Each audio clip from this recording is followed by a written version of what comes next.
It always starts with a dream. Dreaming of the incredible. The weightlessness. The gravity-defying. The history-making. All these years, we have only scratched the surface. Yet all these years, we have prepared for something more.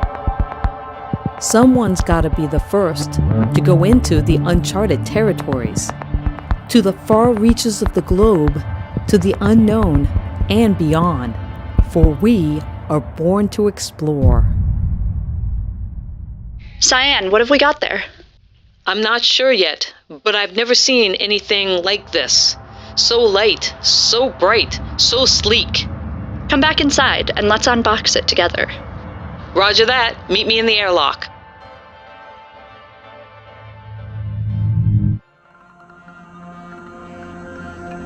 I'm Abigail Harrison, known online as Astronaut Abby. I'm an aspiring astronaut, science communicator, Harvard research scientist, pilot, and the founder of the Mars Generation nonprofit. And I'm Dr. Sian Proctor. I am a geoscientist, space communicator, space artist, and the first Black female pilot of a spacecraft. And this is the ASUS Zenbook 14X OLED Space Edition.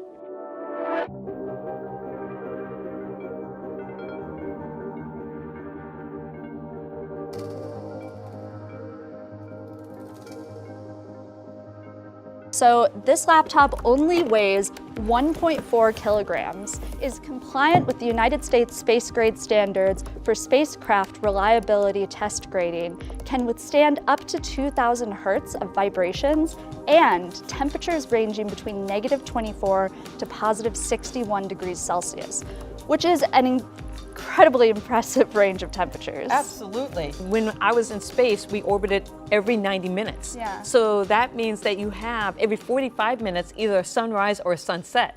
And so you think about temperature fluctuations based on the amount of solar energy that's hitting the capsule. And you're right, there are extremes there. And so when we're thinking about designing for space, we have to take that into consideration. Yeah, reliability test grades are, I mean, they're so important for space exploration. And the reason for that is because space is inarguably the most hostile environment that we explore, and it is also the most difficult to reach. And so when we send something to space, especially if it's going to be supporting life, we have to make 100% sure that it is going to work the way that it was designed. There's very little, if any, room for error when it comes to human space exploration. Absolutely. Having gone to space and come back, I'm really glad that all of the systems had been checked out and were reliable. Exactly. Can you tell us a little bit about what it's like to float in space? What is that experience of zero gravity that so many dream about? I mean, I just remember when we had the second engine cut off and I was sitting there in my pilot seat and my hands just beginning to float. And I was like, whoa, this is so weird. And then you unbuckle and you just kind of lift. It's like a lot of people ask me, you know, is it like riding a roller coaster? Do you get that falling sensation? And you don't. It's more, to me, I think, like that idea of like Peter Pan, where you just lift up and you're just suspended. And you're that way all the way until you come back and start hitting the atmosphere. The sense of time and motion must feel really different in space. It absolutely does, and I think that this is why the ZenVision outer display is so useful. How would you customize it? Yes, it looks like there's even more customization that you can do. You can go into the text mode, and it looks like we can add our own customizable message that it will display. What do you want to say?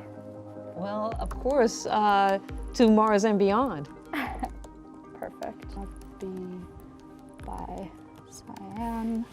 Because we're both going. Exactly. To Mars and beyond. It's our mission.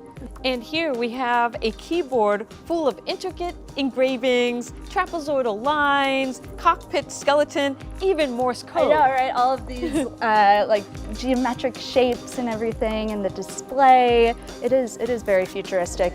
So, Sian, can you tell us a little bit about unique features or any shapes and their meanings that you saw within the Dragon cockpit?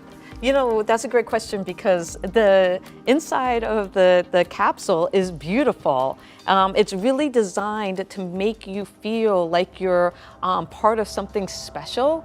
And when I think about the design of the layout of the displays, and then also just the circular nature of the Dragon capsule. And so you have these, it's kind of like a circular feature going up to the cupola, but then you also have, you know, different shapes like trapezoids and stuff like that. But it's all to have function and aesthetics work together. We also have, if you look here, ad astra per aspera, through hardships to the stars. I call it the motto of humanity. And the reason that that's such a meaningful phrase to me, and I really think for many other people as well, is because there is nothing more human than this desire to explore, except maybe hardship as well. That's, you know, every coin has two sides. There's the wonderful, incredible parts of humanity, and then there's the more difficult side. And I think that per aspera ad astra really encapsulates all of that and is such a great motto, not just for space exploration, but for humanity as a whole. I couldn't agree more. So for anyone who aspires to be an astronaut, to maybe someday walk on Mars, or to participate in the space program, in any avenue or area, my biggest piece of advice really would be to keep their opportunities open, to always be ready to grab an opportunity when they see it, to jump on it, and to really not be afraid of failure, and to not allow this idea of failure or what could happen to hold them back from incredible experiences and opportunities. Once you have opportunity, you know, you have responsibility, and how you share that experience. And so for me, a lot of it is inspiring the next generation to dream big and reach for the stars, get themselves prepared. You know, our mission was called Inspiration 4 for a reason. And so I feel very fortunate to be the first Black female pilot of a spacecraft. And now can I inspire the next generation to follow in my footsteps. We aren't just ready, we are there. We have found the incredible